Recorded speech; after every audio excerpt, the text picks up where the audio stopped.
വക്കീലെ നമസ്കാരമുണ്ട്. എന്താ അത്യാവശ്യമായി വരാൻ പറഞ്ഞത്? പഠിച്ച പണി 18 പറ്റിയിട്ടും അവരെ 3 ഒതുക്കാൻ പറ്റിയില്ല അല്ലേ? 18 വരെ പോയിട്ടില്ല, അത് തുടങ്ങാൻ പോകുന്നതേ ഉള്ളൂ. എന്നാ അവന്മാരെ 19 കാലെടുത്ത് വെച്ചു കഴിഞ്ഞു. തെളിച്ചു പറ വക്കീലെ, പ്രഷർ കൂടും. ഇപ്പൊ കേസ് ഇത് സിവിലാണ്. പക്ഷെ അവരൊന്ന് പിടിമുറുക്കിയാല് സംഭവം ക്രിമിനൽ ആവും. ഓ എന്റെ പറച്ചിരിക്കണോ മുത്തപ്പ, വിഗ്രഹം മാറ്റാൻ ഒരു വഴി പറഞ്ഞു തരണേ. പേടിക്കാതിരിമ എന്നെ.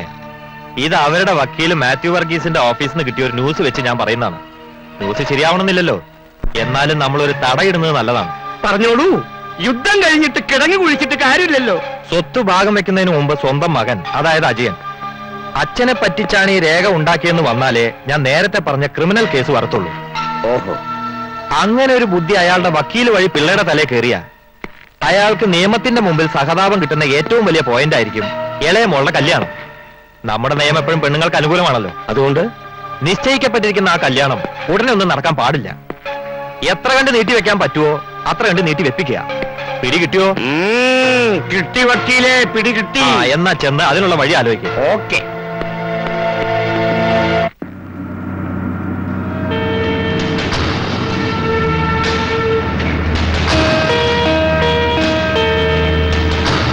അജയ, ഏപ്രിൽ 14 പറയുമ്പോ ഇനി ഒട്ടും സമയമില്ല. എനിക്കതാ ഒരു അസ്വസ്ഥത. എന്തൊക്കെ പറഞ്ഞാലും അജയന്റെ സഹോദരിയല്ലേ. കല്യാണം ഒന്ന് നീട്ടി കിട്ടിയിരുന്നെങ്കിൽ നമുക്കത് ഭംഗിയായി നടത്തിക്കൊടുക്കായിരുന്നു. നീട്ടിവെക്കാന്ന് പറഞ്ഞാ അതെങ്ങനെയാ? നമുക്ക് ചെക്കന്റെ വീട്ടുകാരോട് നേരിട്ട് സംസാരിച്ചാലോ? അത് വേണോ? ദിവസം അല്പം ഒന്ന് അങ്ങോട്ട് തള്ളുക, അത്ര നമ്മൾ പറയുന്നുള്ളൂ. അവരത് സമ്മതിച്ചാൽ നമുക്കത് വലിയ കാര്യമായി. ശ്രമിച്ചു നോക്കാം.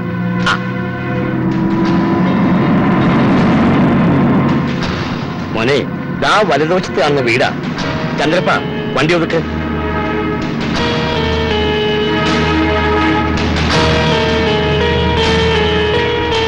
നിക്ക്, ഞാൻ ആദ്യം പോയി സംസാരിക്കാം, എന്നിട്ട് മോൻ വന്നാ മതി.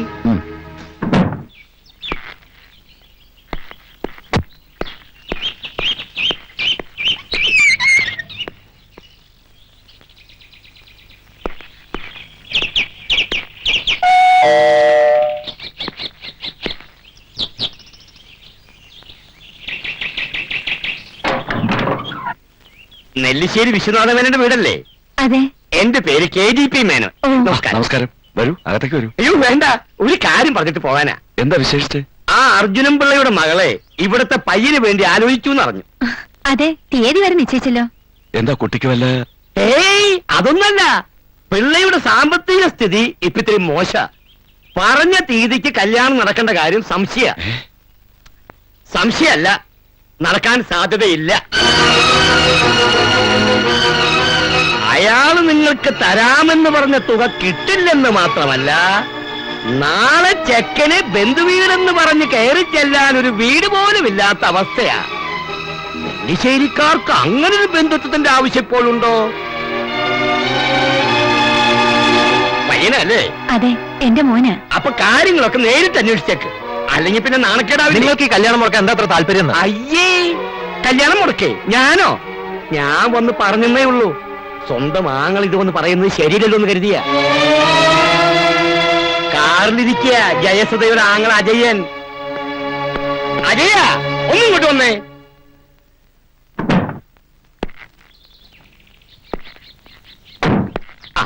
വിവരങ്ങളൊക്കെ ഞാൻ പറഞ്ഞിട്ടുണ്ട്.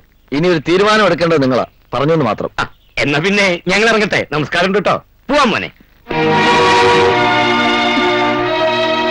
ഇനിയിപ്പോ എന്താ ചെയ്യാ? ഏയ്, ഇത് മനഃപൂർവ്വം നിങ്ങൾ ആരോ തെറ്റിദ്ധരിപ്പിച്ചതാ.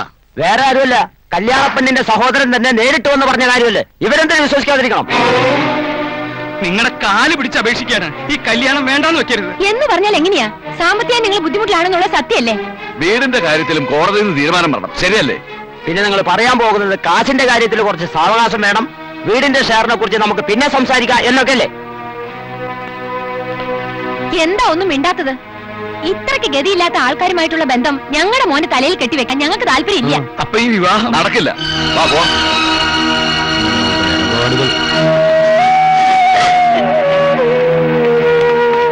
പോകാൻ വരട്ടെ.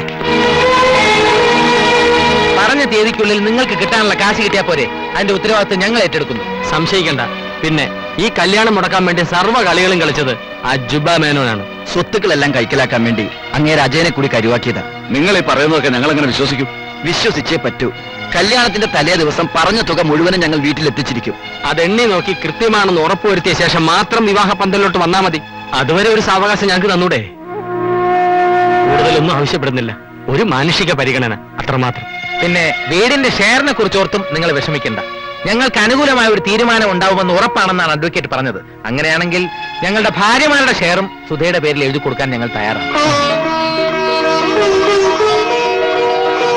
വേറൊന്നും തോന്നരുത്. പെണ്ണിന്റെ സഹോദരൻ വന്ന് പറഞ്ഞപ്പോ നിങ്ങളെ ഒരിക്കലും ഞങ്ങൾ കുറ്റപ്പെടുത്തില്ല. അതിനെ കൂടുതൽ സംസാരിച്ച സമയം കളയണ്ട. ഒരുക്കൾ ഒന്നുകൂടി ഉഷാറായിക്കോട്ടെ. ചെല്ലേ. ശരി.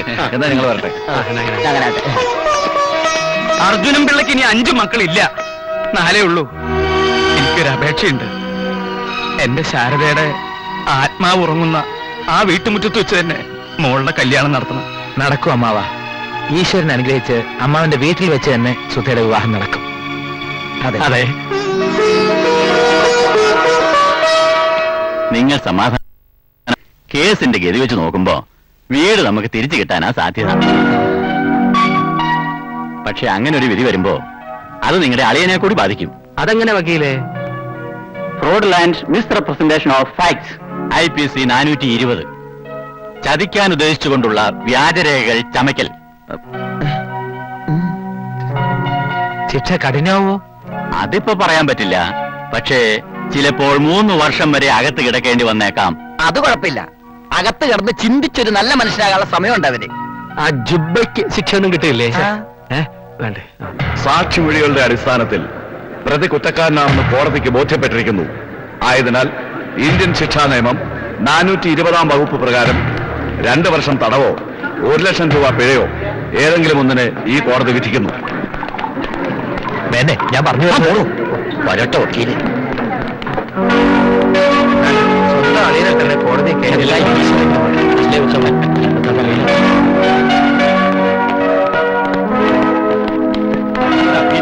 വക്കീലൊന്നും ജയിച്ചൊന്നും വരുന്നുണ്ട്. ഇതിനെല്ലാം എണ്ണി ഞാൻ പകരം ചോദിക്കും. ഓർത്തോ? വേണ്ട. നിന്റെ കൈയൊക്കെ ഞങ്ങളോട് വേണ്ട. ഇനിയെങ്കിലും നിന്റെ തെറ്റുകൾ മനസ്സിലാക്കാൻ ശ്രമിക്കണം. ഞങ്ങൾക്ക് നിന്നോട് ഒരു വിരോധമില്ല. ഇനിയെങ്കിലും നീ എല്ലാം മറന്ന് ഞങ്ങളോട് സ്നേഹത്തോടെ പെരുമാറാൻ നോക്കും. അങ്ങനെ ഇപ്പൊ മറക്കണ്ട. നിങ്ങൾ എന്നോട് ചെയ്ത് എന്നും എന്റെ മനസ്സിലുണ്ടാവും. കളഞ്ഞിട്ട് വാ ചെയ്യാ. ഈ തെരുവ് പട്ടികളുടെ കൂടെ കിടന്ന് കടിപിടി കൂടാൻ നിനക്ക് നാണാവില്ലേ? അല്പം കൂടി മാന്യമായിട്ട് സംസാരിക്കണം എന്ന്. ഇല്ലെങ്കിലോ താൻ പട്ടി തന്റെ അപ്പം പട്ടി, തന്റെ അപ്പൂപ്പം പട്ടി, തന്റെ തറവാട് പട്ടി തറവാട്. ചൊറിയാനെടുത്ത് ചൊറിയാൻ എന്താ ചെയ്യണമെന്ന് എനിക്കറിയാം. വേണം. ഇതിന് നിങ്ങൾ പശ്ചാത്തപിക്കേണ്ടി വരും. പശ്ചാത്തപിക്കുന്ന ആരാണ് നമുക്ക് കാണാം. ഓ കാണാം കാണാം കാണാം. നിങ്ങളെ ഞാൻ കണ്ടോളാം. എന്തോന്ന് കാണാൻ?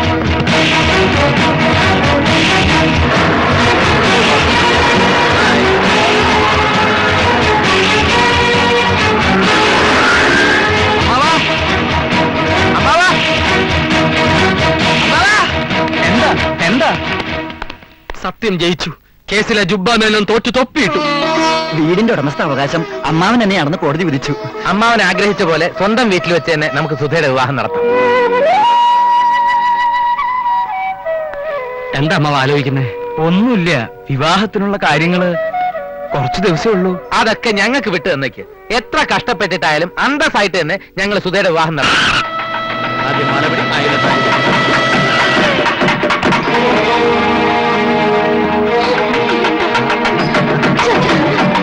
ഓമനെ ദൈവം ഇത് നിൽക്കും.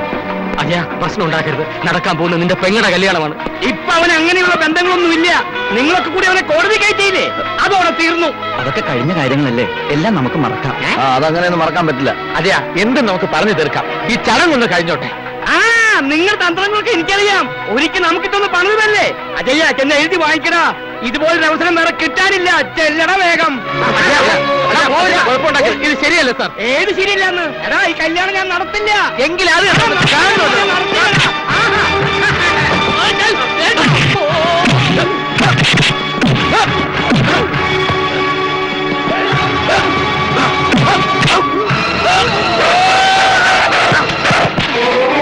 എന്താണ് പ്രശ്നം?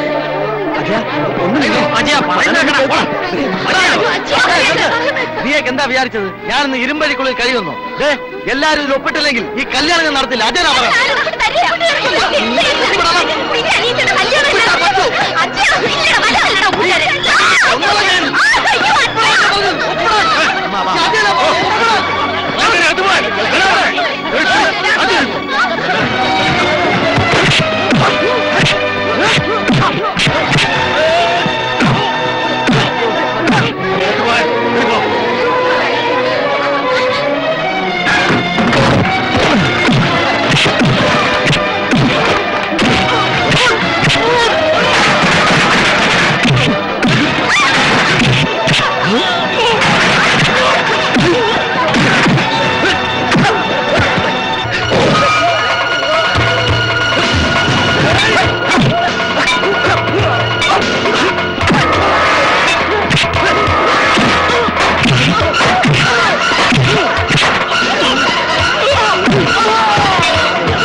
തറവാട് നിലനിർത്താൻ ഒരാന്തരി വേണമെന്ന് ഏതൊരച്ഛനെയും പോലെ ഞാനും ഒന്ന് മോഹിച്ചു പോയി.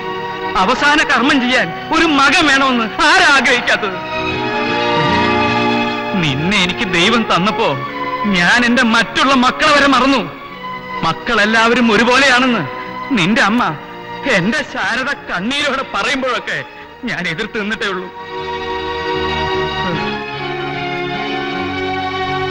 എല്ലാ മക്കളെക്കാൾ കൂടുതൽ സ്വത്തും പണവും ഒക്കെ ഞാൻ നിനക്ക് തന്നു. പക്ഷേ നിനക്ക് വേണ്ടി എന്തും സഹിക്കാൻ തയ്യാറായ നിന്റെ അച്ഛന്റെ മനസ്സിനെ നീ വേദനിപ്പിച്ചു. എനിക്ക് വയ്യ, ഇതിൽ കൂടുതൽ എനിക്ക് സഹിക്കാൻ വയ്യ.